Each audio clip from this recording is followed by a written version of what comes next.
A comunidade luterana vive um importante momento. O tradicional badalar dos sinos das 7 horas, que ficou proibido durante um tempo, já tem data prevista para retornar, que será no próximo dia 11 de maio. A comunidade luterana de Porto União, ela vai comemorar agora, dia 11 de maio, 102 anos de fundação. E houve a instalação dos sinos, né? No ano de 1957. Então, este ano se comemora 58 anos, né, que os sinos tocam, né, 3 vezes ao dia durante esse tempo. E daí, no caso, houve um processo, né, houve uma automatização, né, dos sinos. Antigamente eram pedais, né? E antigamente era pedais. Exatamente. Então, os sinos, ele tem uma gravação, né, nos sinos, que são 3 sinos, e então um dos sinos tem a gravação em alemão, Glaube, que quer dizer fé, a outra quer dizer Liebe, que é amor, e Hoffnung, que é esperança.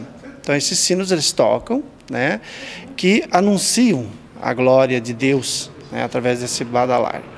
O soar dos sinos normalmente acontece ao meio-dia e às 18 horas diariamente, nas entradas e saídas dos cultos e também em momentos festivos, entre outros.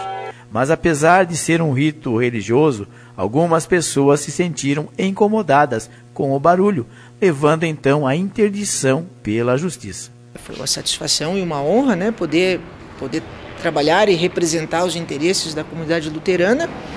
E fazer e restabelecer, eu diria, a ordem das coisas, tentando chegar ao consenso entre o que representa a crença desta comunidade e o interesse público na questão de ruídos. O perito realizou a avaliação dos decibéis emitidos pelos sinos. Explica como foi feito o processo. A discussão sempre era se os sinos estariam emitindo um som acima da normalidade da região. E nós fizemos uma comparação que os decibéis emitidos pelo simples rodar de um ônibus ou de um caminhão aqui na frente equivaliam aos decibéis dos sinos, né? E daí nós baseamos nossas medições em cima disso, comparativamente, defendendo a posição que a sonoridade do sino equivale ao ambiente atual. Então, se eles são compatíveis ou são similares, nada que possa dizer que os sinos estejam perturbando digamos assim, o ambiente por excesso de som, né? Por comparação, são iguais. O ganho da causa trouxe muita satisfação aos fiéis, pois o ritual faz parte da história da comunidade luterana, que luta para manter suas tradições vivas. O badalar dos sinos, ele já faz parte da liturgia do culto, assim também como na liturgia da missa. Ele chama os fiéis para o culto, ele chama os fiéis para a missa, né?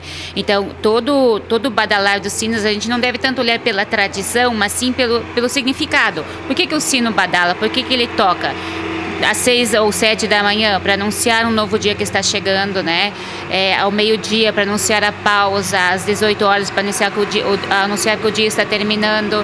E ele também toca, ou ele anunciou muitas vezes também guerras, né? Foi mensageiro de guerra, mensageiro de paz. Aqui na própria cidade, o sino, em 1983, foram tocados para avisar as pessoas da enchente, ou seja, salvou pessoas, ajudou muitas pessoas. Então, ele está aí sempre para anunciar alguma coisa, né? E para chamar as pessoas para o culto e agradecer a Deus também, né?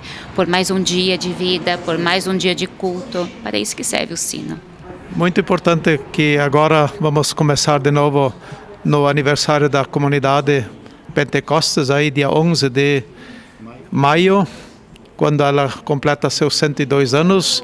E nesses 102 anos, a existência dos sinos, já quase 60 anos. Em 1957, eles foram colocados na torre da igreja.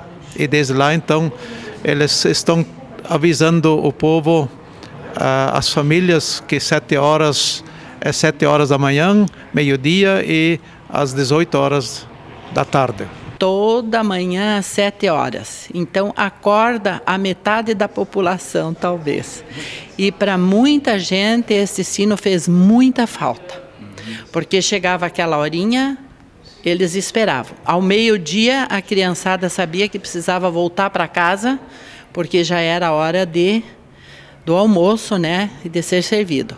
Então a volta desse sino é uma alegria imensa para nós, porque isso estava nos faltando, né? Por quem os sinos dobram? Dobram pela nossa população. O sino é um som divino que acorda o nosso espírito.